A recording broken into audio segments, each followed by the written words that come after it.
पहला ही प्रश्न ओंकार प्रश्नोत्तरी भाग 15 का आपके सामने स्क्रीन पर आपको दिख रहा होगा। चलिए पहला प्रश्न देख लेते हैं क्या है। पहला प्रश्न है, शैक्षिक मनोविज्ञान अंतर्निहित क्षमताओं और सह क्षमताओं का अध्ययन करता है। यानी एजुकेशन जो साइकोलॉजी है वो आपके अंदर जो क्षमताएं हैं, एप्टीट्यूड है, एटीट्यूड है, आपका इंट्रोवर्ट जो एटीट्यूड है उसका क्या करता है, उसको अध्ययन करता है। तो किसका अध्ययन करता है, वो व्यक्तिगत भिन्नताओं का करता है या समूह भिन्नताओं का करता है, व्यक्तिगत क्षमताओं का करता है या व्यक्तिगत क्षमताओं का करता है। तो इसमें इसका राइट आंसर क्या होगा, कमेंट करके फटाफट हाँ जी बिल्कुल आप सभी आंसर दें। इसका क्या आंसर होगा,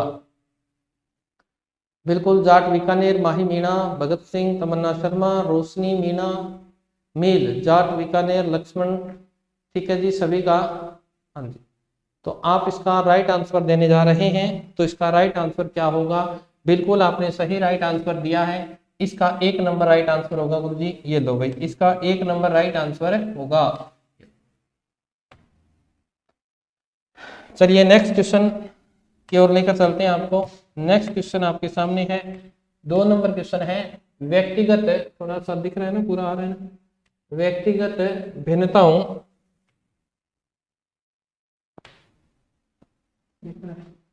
हाँ जी, व्यक्तिगत भिन्नताओं से संबंधित निम्न में से कौन सा कथन सही है। ठीक है, बिल्कुल अनीता आपका स्वागत, अभिनंदन, जय श्याम आवेगी, बिल्कुल हाँ जी, राम फीचर, लक्ष्मण, ठीक है। चलिए बताइएगा इसका आंसर क्या होगा, व्यक्तिगत भिन्नताओं से संबंधित निम्न में से कौन सा कथन सही है। यदि विद्यार्थी का बुद्धि स्तर समान है तब भी उपलब्धि की भिन्नता हो सकती है और सभी बालकों में कुछ भी समानता नहीं होती। व्यक्तिगत भिन्नताओं के वक्र खींचकर दिखाने पर एक दिशा की ओर झुक जाता है और उसके बाद में व्यक्तिगत भिन्नताएं वंश क्रम के कारण होती है। इसमें 3 कथन गलत है, 1 कथन सही है। तो कौन सा कथन सही है वो आप आंसर करके फटाफट बताइए।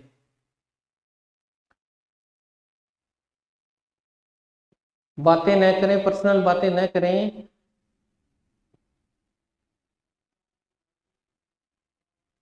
दो नंबर का आंसर क्या होगा, फटाफट आंसर दें। 2 नंबर का आंसर क्या होगा, प्रश्न संख्या 2, प्रश्न संख्या 2। अनीता आप इतने गलत मत करो बेटा, आराम से पहले प्रश्न को पढ़ो फिर आप इसका उत्तर कीजिएगा। आराम से सोच समझ कर प्रश्न का उत्तर दें, बिल्कुल गलत उत्तर दे रहे हैं। तो देख लेते हैं आपका क्या उत्तर आ रहा है। व्यक्तिगत भिन्नताओं से संबंधित निम्न में से कौन सा कथन सही का पूछ रहा है वो, यानी इसमें 3 गलत हैं। यदि विद्यार्थियों का बुद्धि स्तर समान है, हो सकता है, तब उपलब्धि में भिन्नता हो सकती है। बिल्कुल सही बात है, हो सकता है बुद्धि स्तर समान हो परंतु जो अचीवमेंट वो करेंगे उनमें भिन्नता आ सकती है, ये बात बिल्कुल सत्य है। आगे देखते हैं, सभी बालकों में कुछ भी समानता नहीं होती, बिल्कुल गलत बात है। सभी बालकों में कुछ न कुछ समानता जरूर होती है, ये गलत है। व्यक्तिगत भिन्नताओं के वक्र खींचकर दिखाने पर वक्र एक दिशा की ओर झुक जाते हैं, बिल्कुल नहीं झुकते, अलग अलग दिशाओं की तरफ जाएंगे। व्यक्तिगत भिन्नताएं वंश क्रम के कारण होती है, बिल्कुल नहीं होती। वंश क्रम का कहाँ, व्यक्तिगत भिन्नताओं में वंश क्रम नहीं, आपका वातावरण बड़ा योगदान देता है। एक बालक को जो 2 जुड़वा बहन भाई हैं उनको वातावरण अलग अलग मिला तो उनमें व्यक्तिगत भिन्नताएं अपने आप आ जाएंगी। जैसे मैंने आपको बताया व्यक्तिगत भिन्नताएं जलवायु के कारण भी हो जाती हैं। ठीक है, जैसे ठंडे प्रदेशों के लोग अक्सर नाटे कद के और गोरे रंग के होते हैं, ये बातें मैंने आपको पूर्व में पढ़ा रखी हैं। तो इसका राइट आंसर आपके सामने है, 1 नंबर इसका राइट आंसर हो जाएगा। चलिए नेक्स्ट क्वेश्चन आपके सामने, 3 नंबर क्वेश्चन आपके सामने है, अभिरुचि, अभिवृत्ति और उपलब्धि तथा लिंग कौन सी भिन्नताओं के क्षेत्र हैं। बहुत बढ़िया प्रश्न है, आपसे पूछ रहा है अभिरुचि, अभिवृत्ति, यानी अभिवृत्ति का अर्थ अगर बात करें एप्टीट्यूड यानी नजरिया, दृष्टिकोण। ठीक है, उपलब्धि यानी अचीवमेंट तथा लिंग यानी जेंडर कौन सी भिन्नताओं के क्षेत्र हैं, व्यक्ति की आंतरिक भिन्नताओं के हैं, सामाजिक भिन्नताओं के हैं या व्यक्तिगत भिन्नताओं के या चारित्रिक भिन्नताओं के हैं। ठीक है, बताइएगा इसका राइट आंसर क्या होगा। हाँ जी, इसका राइट आंसर फटाफट बताने का प्रयास करेंगे सभी। कोई बात नहीं, गलत हो गया तो कोई बात नहीं, बिल्कुल जब पढ़ोगे तो बढ़ोगे। ठीक है, तो 3 नंबर का एक ही आंसर सबसे पहले तमन्ना ने दिया है, फिर गिरीश गुज्जर का भी आ गया, पूजा आनंद का भी आ गया है, भगत सिंह का भी आंसर आ गया है। चलिए बहुत बढ़िया। ये व्यक्तिगत भिन्नताओं को प्रदर्शित करते हैं कि व्यक्ति की रुचियां जो होती हैं वो अलग अलग हो सकती हैं। किसी को मैं अच्छा लगता हूँ, किसी को हो सकता है कोई दूसरा टीचर अच्छा लगता हो, हर एक व्यक्ति की रुचि अलग होती है।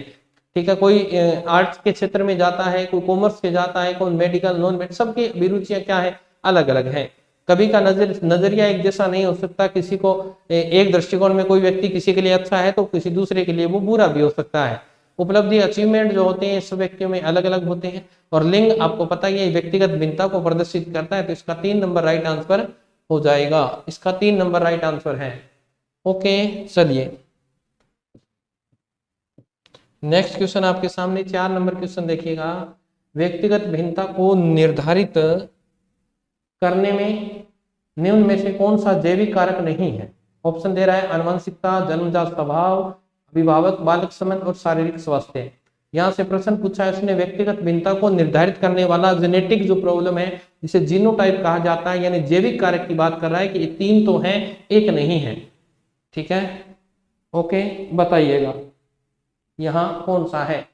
3 तो आपके जन्मजाति मान लो, जेनेटिक मान लो, जीनोटाइप मान लो, वो कारण है आपके डिफरेंस के।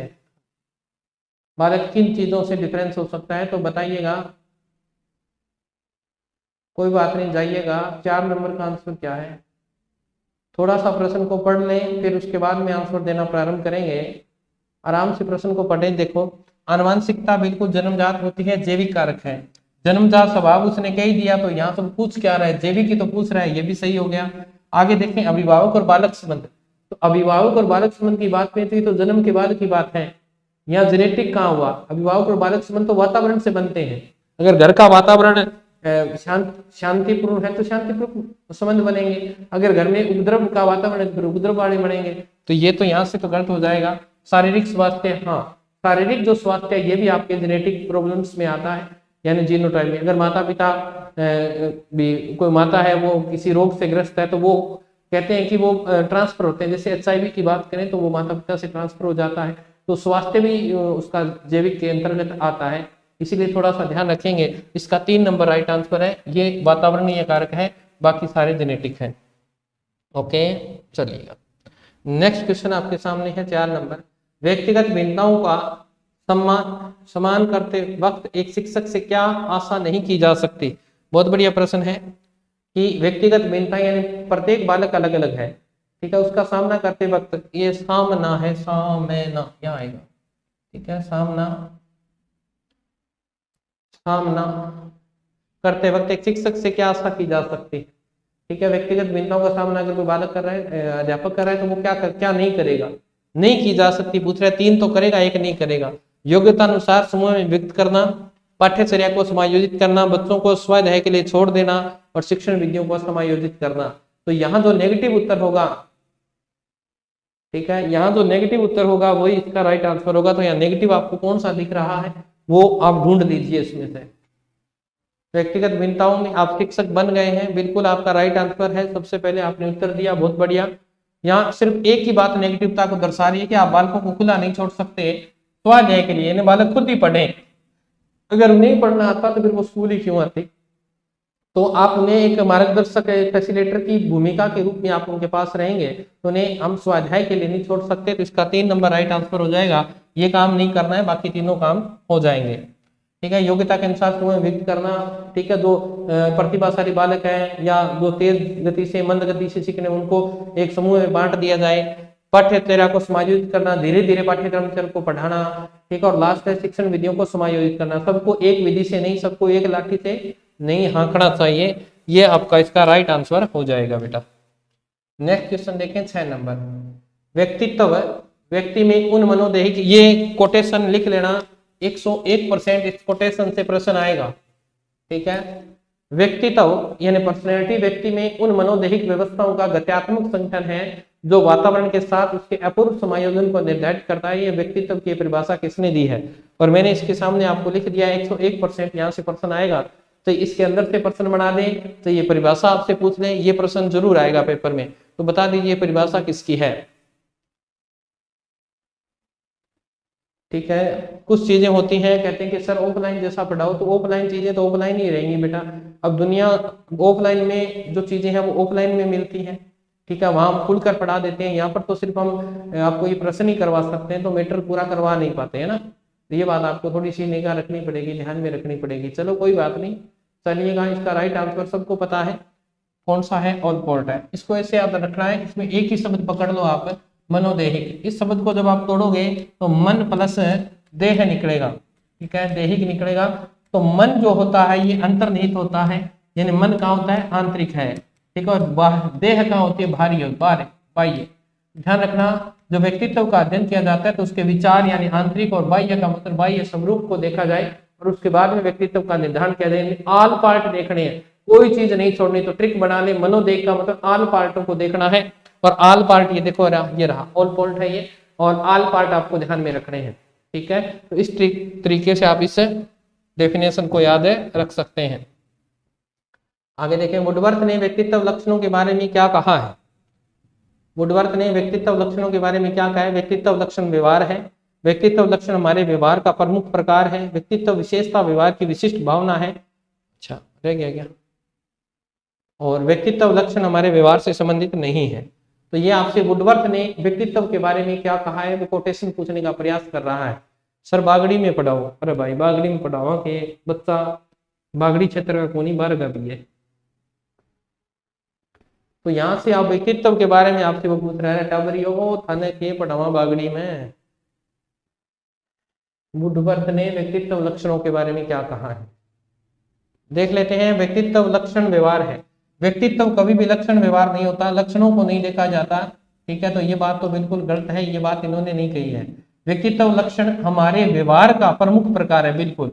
व्यक्तित्व जो लक्षण है यानी आपका पर्सनैलिटी है, वो आपके व्यवहार को, और आपका व्यवहार आपकी पर्सनैलिटी को क्या कर देता है, प्रदर्शित कर देता है, ठीक है। कोई बात नहीं, हनुमानगढ़ से हो तो भी आपका स्वागत, कहीं से भी हो हमारे लिए सब एक से हैं। व्यक्तित्व विशेषता व्यवहार की विशिष्ट भावना है, ये गलत है, विशिष्ट भावना नहीं, सामान्य है। और व्यक्तित्व लक्षण हमारे व्यवहार से संबंधित नहीं है, क्यों नहीं है, बिल्कुल है। तो यहाँ 3 नंबर इसका राइट आंसर हो जाएगा, सॉरी 2 नंबर इसका राइट आंसर हो जाएगा। ओके ठीक है जी। प्रशांत शर्मा बिल्कुल आपका स्वागत है गुरुकुल तारानगर पर। चलिए नेक्स्ट क्वेश्चन, निम्नलिखित में से कौन सा व्यक्तित्व का जैविक निर्धारक है। यहां से फिर आपसे वही प्रश्न पूछ रहा है, बता दीजिएगा जैविक निर्धारक है, ये पूछ रहा है आपसे। तो बताओ भाई इसमें जैविक निर्धारक कौन सा है। ये प्रश्न मैं अभी समझा के गया हूं, अगर अब ये प्रश्न आप गलत करोगे तो मैं देख रहा हूं किस किस का गलत होगा, फटाफट आंसर दें भाई इसका। अगर अब गलत करोगे फिर तुम करोगे, तुम्हारे बस की बात ही नहीं है, फिर बताइएगा, फटाफट आंसर दें 8 नंबर क्वेश्चन का। हाँ जी, अरे तुम लोग क्या खाते हो, अभी प्रश्न करवा के गए हूं फिर उसका गलत उत्तर देना, हद्दी होगी।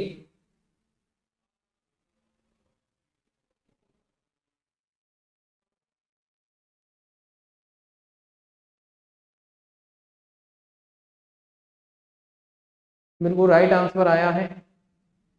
चलिए देख लेते हैं क्या कह रहा है ये, व्यक्तित्व का जैविक निर्धारक नहीं है। तो देखो आनुवंशिक प्रभाव तो मैंने कहा था ये जेनेटिक ही होता है, इसको जीनोटाइप बोला जाता है, ये तो है ही। जन्म कर्म तो जन्म के बाद की बात है, तो यहाँ जन्म कर्म का अर्थ है पहले भाई जन्मा फिर बहन जन्मी, तो पहले जो जन्म है वो धीरे धीरे सीखेगा, लेट बड़ा बाद में सीखेगा, ठीक है। तो ये तो हो ही नहीं सकता। आकांक्षा स्तर ये तो बाद की बातें, जन्म के बाद की बातें। आपकी आकांक्षा हो सकती है आप आईपीएस अधिकारी बने, हो सकता है आप टीचर की तैयारी करें, तो ये तो बाद की बातें, ठीक है। तो ये भी गलत हो गया। सामाजिक आर्थिक स्तर ये तो जन्म के बाद की बातें हैं, तो ये तो जेनेटिक पूछ रहा है। आर्थिक स्तर जन्म से कोई अमीर थोड़ी आता है, वो तो अपने कर्मों से अमीर होता है, तो यहाँ तो ये तो हो ही नहीं सकता, ठीक है। ये गलत है, ये गलत है, ये गलत है, तो सिर्फ एक ही था यहाँ पे, तो आनुवंशिक प्रभाव था, तो इसका ए राइट आंसर है। गलत उत्तर दोगे तो फिर देखो भाई तैयारी का मजा नहीं है बिल्कुल भी। व्यक्तित्व का पहला प्रकारात्मक वर्गीकरण प्रस्तुत किसने किया, यानी ये आपसे पूछ रहा है कि व्यक्तित्व का पहला वर्गीकरण किसने किया था, पर्सनैलिटी का पहला जो डिवाइडेशन किया है वो किसने किया है, ठीक है। तो बताइएगा किसने किया है, मन ने, सेल्डन ने, हिप्पोक्रेट्स ने और कैटल ने। तो ये प्रश्न आप बताएंगे, तैयारी बहुत है आपकी। जब आपसे पूछते हैं तो बार बार ये कहते हो हमारी तैयारी बहुत है, और तैयारी आपकी यहाँ जब प्रश्न पूछते हैं तो 0 हो जाती है।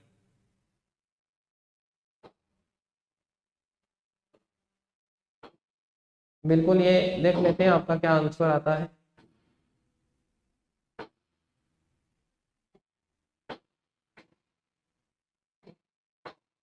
चलिए देख लेते हैं। मन, इन्होंने कोई वर्गीकरण ही नहीं किया, ठीक है, ये इनका नहीं है। शेल्डन ने वर्गीकरण तो 1900 के बाद में किया था।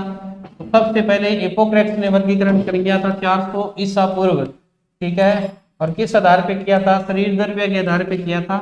शरीर द्रव्यों के आधार पे इन्होंने वर्गीकरण किया। इनका शरीर में लिक्विड पाए जाते हैं, काला पित्त, हाँ जी आया था ना, पीला पित्त, कफ, और आपका एक कौन सा रहा? काला पित्त, पीला पित्त, ठीक है, कफ और श्लेष्मा और कफ एक ही है, रक्ताधिक, ठीक है। 4 प्रकार से इसका वर्गीकरण किया। शेल्डन ने कितने प्रकार से किया? शेल्डन ने 3 प्रकार से किया। इन्होंने शारीरिक गठन के आधार पे किया था, एंडोमार्फी, मेसोमार्फी और एक्टोमार्फी। और केटल ने तो क्या दिया था? व्यक्तित्व के आपके शील गुणों के बारे में 16 पीएफ के नाम से एक प्रश्नावली दी थी। तो यहाँ इसका राइट आंसर हो जाएगा हिप्पोक्रेट्स ने सर्वप्रथम वर्गीकरण किया था। ओके, चलिएगा नेक्स्ट क्वेश्चन आपके सामने 10 नंबर। अंतर्मुखरता बहिर्मुखरता व्यक्तित्व का लक्षण निम्न किसके द्वारा प्रस्तावित है? यानी सीधा सा कह रहा है कि इंट्रोवर्ट और एक्सट्रोवर्ट जो व्यक्तित्व है हमारी पर्सनैलिटी, इंट्रोवर्ट पर्सनैलिटी और एक्सट्रोवर्ट पर्सनैलिटी की बात कर रहा है कि ये किसके द्वारा दी गई है। ऑप्शन आपके सामने है, हेंस आइसेंक दिया है, आरबी केटर दिया है, ऑलपोर्ट दिया, कार्ल रोजर्स दिया है। तो बताइएगा यहाँ इसका राइट आंसर क्या होगा 10 नंबर का? बताइएगा 10 नंबर का राइट आंसर क्या होगा? 10 नंबर का राइट आंसर क्या होगा?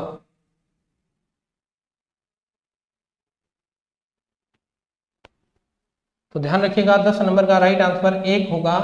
आइसेंक ने दिए हैं, 3 प्रकार बताए थे, इंट्रोवर्ट और एक्सट्रोवर्ट। वैसे तो युंग ने भी दिए हैं, और एक आपके गिलबर्ट मोदे ने भी इस तरह की बात है इंट्रोवर्ट और एक्सट्रोवर्ट की है। तो ध्यान रखिएगा ये युंग था नहीं ऑप्शन में, तो अपने पास एक ही ऑप्शन बच रहा था, कौन सा? आइसेंक। केटल ने तो पर्सनैलिटी फैक्टर की प्रश्नावली दी थी। आलपोर्ट भी से जुड़े हुए हैं आपके, तो ये प्रश्न भी बन जा सकता है आपका, अभी आया होगा शायद, मेरे हिसाब से आया भी था। ये प्रश्न हो जाएगा कि शील गुणों से कौन संबंधित नहीं है। तो ध्यान रखना शील गुणों से कौन कौन है? आइसेंक है, केटल है, ऑलपोर्ट है। तो ये रोजर्स नहीं होगा वहां पे। तो चलो 2 प्रश्न यहाँ मैंने आपको करवा दिए हैं एक ही प्रश्न में। नेक्स्ट प्रश्न देखते हैं। अंतर्मुखी, बहिर्मुखी तथा उभयमुखी व्यक्तित्व का वर्गीकरण किसके द्वारा किया गया है? बहुत बढ़िया प्रश्न है, बताइएगा 11 नंबर का राइट आंसर क्या होगा? 11 नंबर का राइट आंसर क्या होगा? ध्यान रखिएगा इनकी जो मेन पुस्तक थी आरपीसी ने, वो तो 2 ही माने हैं, इंट्रोवर्ट और एक्सट्रोवर्ट को ही माना है, परंतु एक बार ये पेपर में आया हुआ कि उभयमुखी भी माना। इन्होंने बाद में संशोधन किया था, और संशोधन करके उसके अंदर अपने, अभी मैं बता के गया हूँ, थोड़ा सा अंदाजा लगा लोगे तो ये प्रश्न आपका सही हो जाएगा। 11 नंबर का राइट आंसर बताइए। अगर तो डेली बच्चे क्लास लगाते हैं उनको पता है कितने क्वेश्चन होते हैं। साइकोलॉजी के 15 क्वेश्चन होते हैं लगभग अंदाजन, और उसके बाद में मैनेजमेंट के आपके जो प्रश्न वो होते हैं। तो ध्यान रखिएगा ये सिर्फ बात कर रहा है अंतर्मुखी की, और अंतर्मुखी की बात करें तो जुंग का है, क्योंकि स्पेंगर ने तो सामाजिक समाजशास्त्रीय दृष्टिकोण के आधार पर व्यक्तित्व का वर्गीकरण किया था और 6 प्रकार बताए थे। शेल्डन ने अभी बता के गया हूं 3 प्रकार शारीरिक गठन के आधार पे। क्रेसमर ने भी आपके 4 प्रकार बताए थे। तो ध्यान रखिएगा यहाँ आपसे पूछ रहा है वो अंतर्मुखी और बहिर्मुखी, तो यहाँ आपका राइट आंसर जुंग हो जाएगा। ठीक है, इसका राइट आंसर जुंग होगा। चलिए नेक्स्ट क्वेश्चन आपके सामने 12 नंबर। शेल्डन ने व्यक्तित्व का किस आधार पर वर्गीकरण किया? अभी प्रश्न बताया, अगर इसका प्रश्न आप पूर्व के प्रश्नों को देखते हैं तो आपका प्रश्न सही हो सकता है, क्योंकि मैंने अभी बताया है आपको। बताइएगा इसका राइट आंसर क्या होगा? शेल्डन ने व्यक्तित्व को किस आधार पर वर्गीकृत किया है? अभी थोड़ा सा देर पहले ही बता के गया हूं किस आधार पर वर्गीकृत किया है। शारीरिक रचना के आधार पे, शील गुणों के आधार पे, त्वचा बालों के रंग के आधार पे, और सामाजिकता के आधार पे। तो सामाजिकता का आधार तो मैंने अभी बताया था। सामाजिकता के आधार की बात करें तो इसने तो स्पेंगर ने किया है। सामाजिकता के आधार पे तो वर्गीकरण करने वाला स्पेंगर था, त्वचा और बालों है नहीं। शील गुण के आधार पे बात करें तो केटल है, ओलपोर्ट है, आइजेनिक है, तो एक ही बच गया। शारीरिक संरचना के आधार पे वर्गीकरण करने वाला विद्वान शेल्डन है। ओके, कौन है? शेल्डन है। चलिए नेक्स्ट क्वेश्चन देखते हैं 13 नंबर। व्यक्तिगत भिन्नताओं का ज्ञान अध्यापक को मदद करता है। क्या आपको व्यक्तिगत भिन्नताओं का ज्ञान है तो कक्षा में किस प्रकार वो आपकी मदद करता है, ये इसका राइट आंसर आपको देना है। 13 नंबर का राइट आंसर क्या होगा? कक्षा में अनुशासन बनाए रखने में, छात्रों के गृह कार्य के मूल्यांकन में, शिक्षण में अधिक प्रक्रिया की योजना बनाने में और कक्षा में आवश्यक व्यवस्था बनाए रखने में। अगर आपको एक टीचर हो, आप ये सोच लो कि आप लगे हुए हो, जब ऐसे प्रश्न आए तो आप सोच लिया करो कि हम पोस्टेड हैं और आपके सामने बहुत सारे बच्चे हैं, उनको व्यवस्थित करना है, तो आप इनमें से कौन सा कदम उठाएंगे। इन प्रश्नों का उत्तर करने का यही सबसे बेस्ट तरीका है, खुद को इसके अंदर इंक्लूड कर दो और आपका प्रश्न का उत्तर आपके सामने आ जाएगा अपने आप ही। कहेगा कि मैं हूँ भाई साहब, इस प्रश्न का उत्तर मैं हूँ, ऐसे कहेगा अगर आपने इसमें थोड़ा सा दिमाग लगाकर प्रश्नों को किया तो। बिल्कुल आपका राइट आंसर बिल्कुल सही है, क्योंकि अगर आप शिक्षक हो तो आप क्या करेंगे, कक्षा में अनुशासन बनाए रखने में ध्यान रखिएगा, व्यक्तित्व कहाँ योगदान देता है, भिन्नता का ज्ञान नहीं, छात्रों के गृह कार्य के मूल्यांकन में नहीं, ये तो आपकी कैपेसिटी क्षमता के आधार पे है, शिक्षण अधिगम क्रियाओं की योजना बनाने। बिल्कुल अगर आपको व्यक्तिगत भिन्नता का है तो आप किस प्रकार मंद बुद्धि बालकों को पढ़ाएंगे, किस प्रकार तीव्र बुद्धि के बालकों को पढ़ाना है, कौन किस प्रकार सामान्य बालक के लेवल के बालक है उनको पढ़ाना है, तो ये आपको थोड़ा सा ध्यान रखना है। इसका 3 नंबर राइट आंसर हो जाएगा। चलिए नेक्स्ट क्वेश्चन अपन आगे चलते हैं। 15 नंबर क्वेश्चन है, शिक्षार्थी व्यक्तिगत भिन्नताएं प्रदर्शित करता है, अतः शिक्षक की यानी एक बात, जो बच्चे होते हैं वो अपने अंदर सभी बालक एक जैसे नहीं हो सकते, ठीक है, सभी बालक अलग अलग होते हैं और उसमें आप पूछ रहा है शिक्षक को अधिगम को एक समान गति पर बल देना चाहिए, कठोर अनुशासन सुनिश्चित करना चाहिए, परीक्षा की संख्या बढ़ा देनी चाहिए या सीखने के विविध अनुभवों को उपलब्ध कराना चाहिए। तो यहाँ आपके सामने ऑप्शन दिख रहा है कि तीनों में नेगेटिविटी दिखाई दे रही है, एक में नेगेटिविटी दिखाई नहीं देगी, कोई बात नहीं। चलिए यहाँ देखते हैं, तो इस प्रश्न का उत्तर देखता हूं मैं, आप कौन कौन सही देता है इतने मैं समझा देता हूं। अधिगम की एक समान गति दर पर बल देना चाहिए, नहीं, क्योंकि बालक सभी भिन्न भिन्न होते हैं और भिन्न भिन्न बालकों को एक जैसी जो लर्निंग स्पीड होती है वो एक जैसी नहीं होती, कई बालक तीव्र गति से सीखते हैं, कई बालक मंद गति से सीखते हैं, तो ये बात तो गलत हो गई। कठोर अनुशासन सुनिश्चित करना चाहिए, नहीं, अगर आप बालकों के साथ कठोर हो जाएंगे तो बालकों के अंतर्मन के जो विचार है वो बाहर नहीं निकल पाएंगे, बालक आपसे डरेंगे और आपकी कक्षा से वो भागना प्रारंभ कर देंगे, इसलिए कठोर अनुशासन भी जरूरी नहीं है। तो 2 गलत हो गए। आगे देखते हैं, परीक्षाओं की संख्या बढ़ा देनी चाहिए, अगर परीक्षाओं की संख्या बढ़ा देंगे तो उनके माइंड पर प्रेशर पड़ेगा, दबाव पड़ेगा और दबाव में व्यक्ति वैसे ही किसी अधिगम को नहीं सीख पाता है, तो ये भी गलत हो गया। तो एक ही ऑप्शन बचा अपने पास 4 नंबर, सीखने के विविध अनुभवों को उपलब्ध कराना चाहिए। बालकों को ये चीज बतानी चाहिए कि अगर आप गलतियां करते हैं, मैं हर बार आपको कहता हूं कि अगर आप गलतियां करते हैं तो व्यक्ति अपनी पूर्व की गलतियों से अनुभव उठाता हुआ आगे बढ़ता है। चलिए नेक्स्ट क्वेश्चन अपन देखते हैं, 15 नंबर, व्यक्तिगत भेद पाया जाता है, व्यक्तिगत भेद किस में पाया जाता है, बुद्धि स्तर में होता है, अभिवृत्ति में होता है, गतिवाही योग्यता में। मुझे कन्फर्म है इस प्रश्न का उत्तर आप गलत देंगे, मुझे कन्फर्म है इस प्रश्न का उत्तर आप गलत देंगे, क्योंकि इस प्रश्न का आपको बिना सोचे समझे इसका उत्तर देने का प्रयास करेंगे। तो ध्यान रखो, इस प्रश्न को आराम से पढ़ना है और फिर उसके बाद में इस प्रश्न का उत्तर देना है। हाँ जी बताइएगा इसका राइट आंसर क्या होगा, इसका राइट आंसर क्या होगा।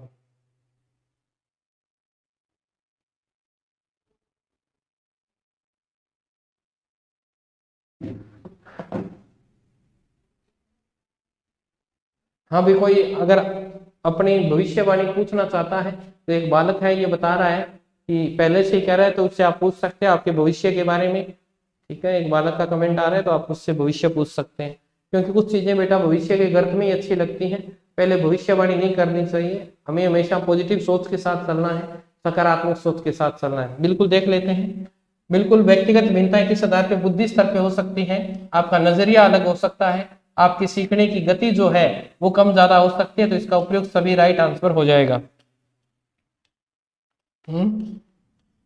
भविष्यवाणी मत किया करो तुम, ये लो भाई, ये आपके समग्र शिक्षा अभियान जो चलाया था सरकार ने उससे संबंधित है। समग्र शिक्षा अभियान आपने समझा होगा, इसके अंदर 3 योजनाओं को शामिल किया गया था, SSA, ठीक है, उसके बाद RMSA और उसके बाद में TE यानी टीचर जो एजुकेशन शिक्षा थी, उस तीनों को समाहित करके इस योजना को शुरू किया गया है।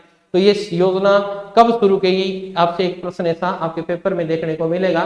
तो 16 नंबर मैनेजमेंट की क्वेश्चनों को स्टार्ट कर लेते हैं। तो यहाँ से आपको बताना है समग्र शिक्षा अभियान की शुरुआत कब हुई थी, तो ध्यान रखिएगा समग्र शिक्षा अभियान की शुरुआत कब हुई थी।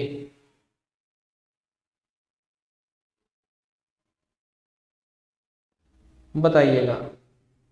तो समग्र शिक्षा अभियान की शुरुआत, समग्र शिक्षा अभियान की शुरुआत कब हुई है? SSA समग्र, ये सर्व शिक्षा अभियान मत कर देना तुम, ये समग्र शिक्षा अभियान है जिसमें 1 से 8 और 9 से 12 और उसके बाद में टीचर वाले तीनों स्टेपों को मिक्स कर लिया गया।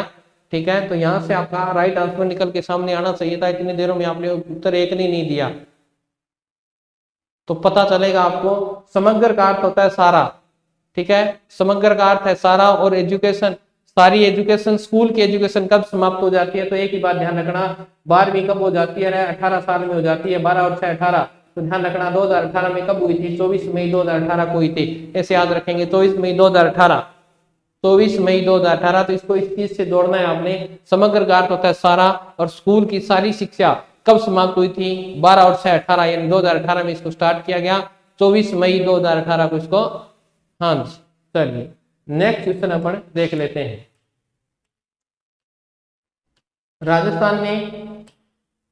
राजस्थान में समग्र शिक्षा अभियान की शासी परिषद का अध्यक्ष कौन होता है? बहुत बढ़िया प्रश्न है। हाँ जी, पॉलिटिकल से संबंधित भी मान सकते हैं आप इसे, और समग्र शिक्षा अभियान से भी संबंधित है। तो आपको पूछ रहा है शासी परिषद। ठीक है, एक होता है शासन सचिव और वो शासन, तो यहाँ से आपको परिषद के बारे में पूछ रहा है। राजस्थान में SSA यानी समग्र शिक्षा अभियान का शासी परिषद का अध्यक्ष कौन होता है? शासन करता है, और शासन के अंदर परिषद होती है जिसमें बहुत से मंत्रिमंडल होते हैं, बहुत सारे मंत्रिमंडल में बहुत सारे मंत्री होते हैं, और वो परिषद के रूप में काम करती है। तो उसका मुखिया कौन होता है, ये आपसे पूछने का प्रयास वो कर रहा है। तो ये सबको पता है कि कौन होगा, मुख्यमंत्री होगा। शासी परिषद की बात में शासन कौन करता है? मंत्री तो करते हैं, राजा ही करता है। तो राजस्थान का CM, ठीक है, और उसके साथ उसके नीचे मंत्री काम करते हैं, तो उसका अध्यक्ष कौन कहलाएगा? मुख्यमंत्री होगा। तो 17 नंबर का राइट आंसर क्या होगा? मुख्यमंत्री। गलत उत्तर दे रहे हो, गलत उत्तर मत दो। हाँ जी, 1 2 का सही आया है, कोई बात नहीं है। चलिए नेक्स्ट क्वेश्चन अपन देख लेते हैं। राजस्थान में समग्र शिक्षा अभियान की नोडल एजेंसी कौन सी है? बहुत बढ़िया प्रश्न है। राजस्थान समग्र शिक्षा अभियान की नोडल एजेंसी आपसे पूछ रहा है। राजस्थान स्कूल शिक्षा परिषद, राजस्थान स्कूल एजुकेशन काउंसिल, ठीक है, राजस्थान प्राथमिक शिक्षा निदेशालय और माध्यमिक शिक्षा निदेशालय, और राज्य शैक्षिक अनुसंधान परिषद यानी SCRT की बात कर रहा है। तो बताइएगा इसमें कौन सी परिषद है जो इसकी नोडल एजेंसी के रूप में काम करती है? समग्र शिक्षा अभियान की बात कर रहा है बेटा, और समग्र शिक्षा अभियान में इसकी नोडल एजेंसी आपसे पूछी जा रही है। प्रश्न संख्या जरूर लगाएं। हाँ जी, प्रश्न संख्या जरूर लगाएं ताकि मुझे प्रश्न का उत्तर, हाँ 18 का आपने उत्तर दिया है, बिल्कुल ठीक है। आगे देखते हैं। बिल्कुल, खूब सारा आशीर्वाद आपको, प्रणाम कह रहा है एक बच्चा जीके पाठशाला से, बिल्कुल प्रणाम आपको बेटा, आशीर्वाद। बिल्कुल गलत उत्तर दे रहे हैं, कुछ बालकों के उत्तर गलत आ रहे हैं। तो देखो, राजस्थान में समग्र शिक्षा अभियान SSA की नोडल एजेंसी की बात करें तो ये आपकी ये संस्था है राजस्थान स्कूल शिक्षा परिषद, ये इसकी नोडल एजेंसी के रूप में काम कर रही है। तो आपको ये बात ध्यान रखनी है। कौन सी? राजस्थान RCS, ठीक है, CE। तो ये आपको ध्यान रखना है, ये आपकी नोडल एजेंसी के रूप में काम कर रही है। इसका 1 नंबर राइट आंसर हो जाएगा SSA के। ओके, चलिए नेक्स्ट क्वेश्चन अपन देख लेते हैं। समग्र शिक्षा अभियान में विद्यालयों में डिजिटल बोर्ड लगाने का शिक्षकों के कौशल को बढ़ाने के लिए किस पोर्टल पर उपयोग पर बल दिया गया है? ये आपका कोरोना का प्रश्न है। अगर ये प्रश्न आप सही करते हैं तो बहुत ही बढ़िया बात है भाई, कीजिएगा। समग्र शिक्षा अभियान में विद्यालय के अंदर डिजिटल बोर्ड, इस तरह के बोर्ड लगवाए जा रहे हैं ताकि शिक्षक उसके अंदर ज्यादा से ज्यादा चीजों को यूज कर, जैसे कोई मैप बनाना है तो आपको मैप दिखा दिया जाता है इस पे। ये ज्यादा से ज्यादा एजुकेशन में गुणवत्ता लेके आनी है, ठीक है, और बालकों का ज्यादा से ज्यादा शिक्षा के प्रति क्या हो, लगाव हो, वो शिक्षा से जुड़े रहे। तो यहाँ आपसे वो पूछ रहा है कि इनमें से कौन सा प्रोग्राम है, वो आपसे इस तरह का प्रोग्राम पूछने का प्रयास कर रहा है कि इस तरह कौन सा प्रोग्राम है। तो बिल्कुल देख लेते हैं कौन सा आंसर होगा आपका। गलत करने का हमने जिम्मेवारी ले ली है। दीक्षा पोर्टल है, दीक्षा राइस के नाम से मैंने आपको करवाया भी था, याद है तो, दीक्षा राइस, ठीक है। दीक्षा के ऊपर सब चीजें आपकी शामिल है। आज अगर ये याद नहीं हो रहा है प्रश्न तो आप एक बार अपने प्ले स्टोर में जाके दीक्षा ऐप जो सरकार की है उसे आप डाउनलोड जरूर करके देखें, उसमें देखें क्या क्या चीजें हैं, वो सब चीजें आपको पता चल जाएगी। ये परख जो प्रोग्राम था भाई, ये कहाँ था? ये परख प्रोग्राम तो आपका उसमें है, नई शिक्षा नीति 2020 में कुछ बालकों को वो एजुकेशन वगैरह करवानी है, वो है ये तो, ठीक है। दिशा आपकी गाइड, वो दिशा आपकी पत्रिका आती है, अंतरा हिंदी की पुस्तक है अंतरा, तो ध्यान रखिएगा इसका दीक्षा प्रोग्राम आपका राइट आंसर हो जाएगा, ठीक है। समग्र शिक्षा अभियान का ध्येय वाक्य क्या है? इजी प्रश्न है, अगर ये प्रश्न अगर याद नहीं हो रहे हैं तो मान के चले आप अपनी तैयारी से बहुत पीछे हैं। समग्र शिक्षा अभियान का ध्येय वाक्य क्या है, बताइएगा। पढ़े चलो बढ़े चलो, पढ़े चलो बढ़े चलो, सब पढ़े सब बढ़े, सबको शिक्षा अच्छी शिक्षा सबका कल्याण। बताइएगा इसका राइट आंसर क्या होगा?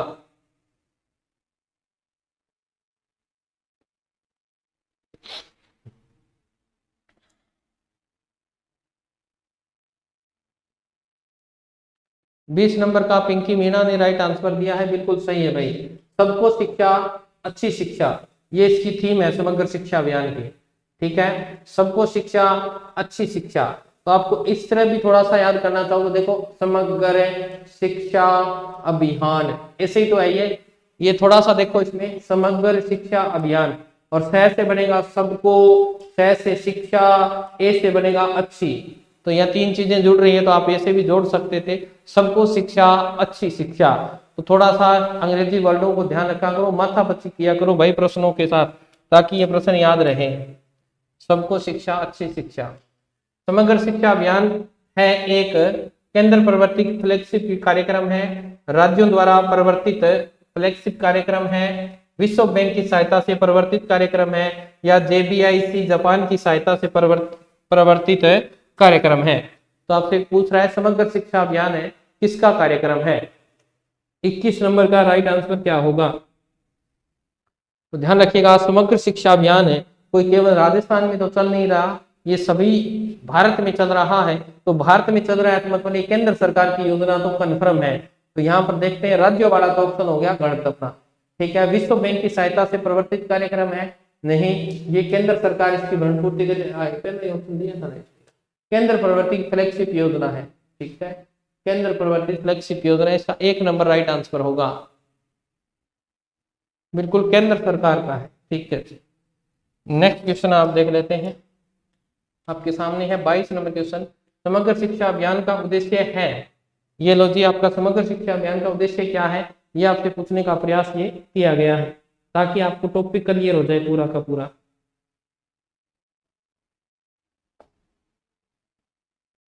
बताइएगा इसका राइट आंसर क्या होगा?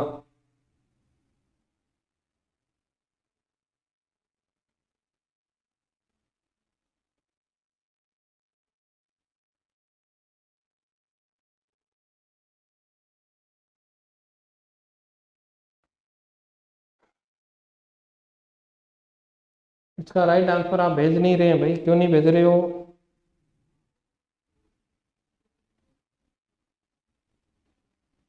बाईस के आन भेजा है, ठीक है जी, ठीक है। देखो समग्र शिक्षा अभियान की बात कर रही है, विद्यालय शिक्षा के सभी स्तरों पर सामाजिक एवं लैंगिक भेदों को समाप्त करना, बिल्कुल सही बात की गई है।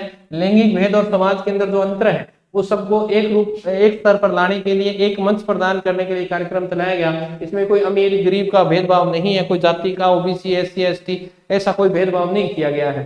विद्यालय शिक्षा के प्रत्येक स्तर पर, यानी चाहे कक्षा 1 से 5 हो, 6 से 8 हो, ठीक है, आगे 9 से 12 हो, इस तरह कोई भी स्तर है उसमें समता यानी समानता और समावेशित को सुनिश्चित करना, यानी सभी कक्षाएं समान है और सबको समान रूप से शिक्षा दी जानी चाहिए, बिल्कुल। अध्यापकों एवं शैक्षिक तकनीकी पर ध्यान केंद्रित कर स्कूल शिक्षा की गुणवत्ता का संवर्धन करना, बिल्कुल। अध्यापक क्या पढ़ा रहा है और आज की जो टेक्निक है, आज के वर्तमान युग में किस प्रकार की टेक्निक यूज की जा रही है, उसको ध्यान केंद्रित करना है, स्कूल के अंदर शिक्षा को गुणवत्ता लेके आनी है, यानी ये भी काम बिल्कुल है। तो इसका 4 नंबर राइट आंसर हो जाएगा, उपयुक्त सभी, बिल्कुल। जेंडर गैप तो कम करना ही करना है, सरकार का मुख्य ध्येय यही रहता है कि जेंडर गैप जल्द कम जा लगे। समग्र शिक्षा अभियान के नए संस्करण की समय अवधि क्या है, ये बताइएगा। ये प्रश्न बढ़िया प्रश्न है, हो सकता है आपसे प्रश्न सीधा पूछ लिया जाए, तो यहाँ इसका प्रश्न क्या आंसर क्या होगा, इसकी समय अवधि क्या कितनी रखी गई है? समग्र शिक्षा अभियान की समय अवधि की बात पूछ रहा है आपसे, कितनी रखी गई है। हाँ जी, तो समग्र शिक्षा अभियान की समय अवधि की बात करें तो 2021 में शुरू हुई और 2025 तक ये चलेगी, अर्थात 22 और 26। तो ये ध्यान रखिएगा, इसको तो रटना ही पड़ेगा। समग्र शिक्षा अभियान की अवधि क्या है, 2021 से 2025 या 2022 से 2026। तो दोनों चीजें आपको ऑप्शन में दे दी गई हैं। तो 21-22 के सेशन से शुरू होकर 25-26 के सेशन तक ये चलेगी। ऐसा क्यों कहा गया है, क्योंकि अप्रैल से शुरू है यहाँ से, ठीक है, अप्रैल 2021 से शुरू हुई है 21, और सेशन कौन सा है, ये 22 वाला है, ठीक है। तो ये वाला आपको ध्यान रखना, ठीक है, ओके। चलिएगा नेक्स्ट क्वेश्चन अपन देख लेते हैं। समग्र शिक्षा अभियान का राज्य स्तर पर सर्वोच्च अधिकारी कौन है। अब पहले तो शासी परिषद का पूछा था आपको, मुख्यमंत्री था। अब ये किस पे पूछ रहा है, संस्था का राज्य स्तर पर यानी स्टेट लेवल पर आपका सबसे सर्वोच्च अधिकारी कौन सा होता है, वो आपसे पूछ रहा है। शिक्षा मंत्री होता है, शिक्षा सचिव होता है, राज्य परियोजना निदेशक होता है, या शिक्षा निदेशक होता है, ठीक है। तो राज्य स्तर पर आपसे पूछ रहा है, बताइएगा। इसका राइट आंसर बताने का प्रयास करें, फटाफट आंसर दिया करो भाई। समग्र शिक्षा अभियान का राज्य स्तर पर सर्वोच्च अधिकारी पूछ रहा है, बताइएगा इसका राइट आंसर क्या होगा। ममता खारा ने उत्तर दिया है, देख लेते हैं बेटा। देखो, शिक्षा मंत्री, समग्र शिक्षा अभियान की अगर बात करें तो शिक्षा मंत्री कैसे होगा, शिक्षा मंत्री की बात करें तो ये तो 5 साल के लिए रहता है। हाँ, शिक्षा सचिव की थोड़ा सोचने वाला विषय है, इसको गलत करते हैं। राज्य परियोजना निदेशक, ये आ गया ना, सीधा दे दिया, इसने दे दिया। राज्य पे तो पूछ रहा है, राज्य पे निदेशक जो महोदय होते हैं वो होंगे, ध्यान रखिएगा। राज्य परियोजना निदेशक इसका क्या होता है, सर्वोच्च अधिकारी होता है। तो यहाँ ज्यादा दूर जाने की आवश्यकता ही नहीं पड़ी, क्योंकि उसने पहले ही दे रखा था। ये देखो, राज्य दे रखा था, ये रहा राज्य। और स्तर की बात करें, परियोजना निदेशक होता है डायरेक्ट। अपने बीकानेर वाले की बात करें तो वैसे राज्य परियोजना निदेशक होता है। एक परियोजना के लिए राज्य के अंदर पूर्ण अधिकारी जिम्मेवारी उसी की होती है, लागू करना, क्रियान्वित, किस प्रकार का रिजल्ट आ रहा है, ठीक है। समग्र शिक्षा अभियान में किन 2 टी, ठीक है, किन 2 टी पर अधिक ध्यान देकर शिक्षा की गुणवत्ता संवर्धन पर बल दिया गया। यानी ये समग्र जो शिक्षा अभियान है इसमें 2 टी का प्रयोग किया गया है और कहा गया है कि टीएस पर अधिक ध्यान दिया गया है। यानी 2 टी कौन से हैं, ट्रेनिंग एंड टीचर है, टीचर एंड टेक्नोलॉजी है, टेक्नोलॉजी एंड ट्रेनिंग है, या टेक्नोलॉजी एंड ट्रांसपेरेंसी है। तो बताइएगा इसका राइट आंसर क्या होगा। इसका राइट आंसर बताने का प्रयास करेंगे सभी, फटाफट आंसर दे दें, क्या आंसर होगा इसका। रजब जी भी हमारे साथ जुड़े हैं, बिल्कुल गलत उत्तर है। आप जो तुक्का लगा रहे हो वो गलत है। आपने सोचा होगा छोटा लिख दिया, ये आया नहीं इसलिए छोटा लिखा है। ध्यान रखिएगा, हमारा जो समग्र शिक्षा अभियान है उसमें टीचरों को भी तैयार करना है। और वर्तमान में जो टेक्नोलॉजी जो चल रही है, डिजिटल बोर्ड की चल रही है, ऐप की चल रही है, इंटरनेट की चल रही है, उनके माध्यम से ज्यादा शिक्षा की गुणवत्ता पर बल दिया जा रहा है। तो ये चीज आपको ध्यान रखनी है। इसका 2 नंबर राइट आंसर है, टीचर और टेक्नोलॉजी, ठीक है।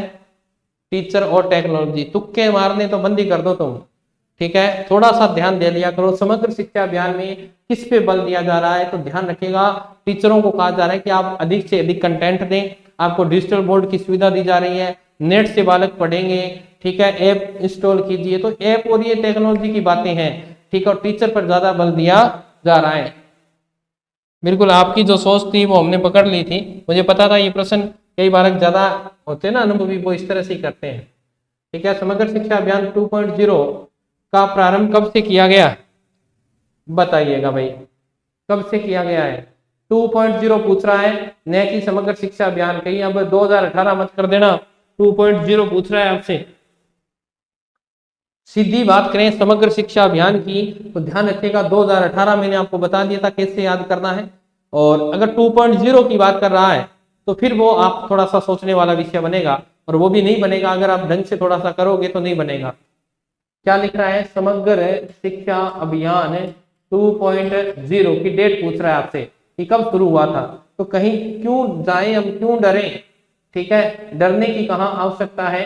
ये देखो 2.0 है तो यहाँ 2 बार आया ना, ये लो 2 बार लिख दो, 2, ठीक है। ये कितना है, 1 है। और 2.0 की बात करें तो ये लो 2.0 कब आएगा, 2021 आएगा। ये लो 2021।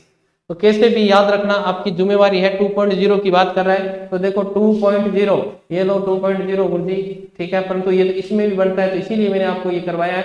एस एस 2 बार आया है तो 2 बार हमने 2 लिखा है, ठीक है। 2.0 में ये 0 थी, ये हम यहाँ ले आए और एक अर्थ क्या था, एक था। तो ये हमारे कुछ प्रश्न थे किसके, मैंने शैक्षिक प्रबंधन के। इतनी है ना, इतनी है। अब हम बात करने कुछ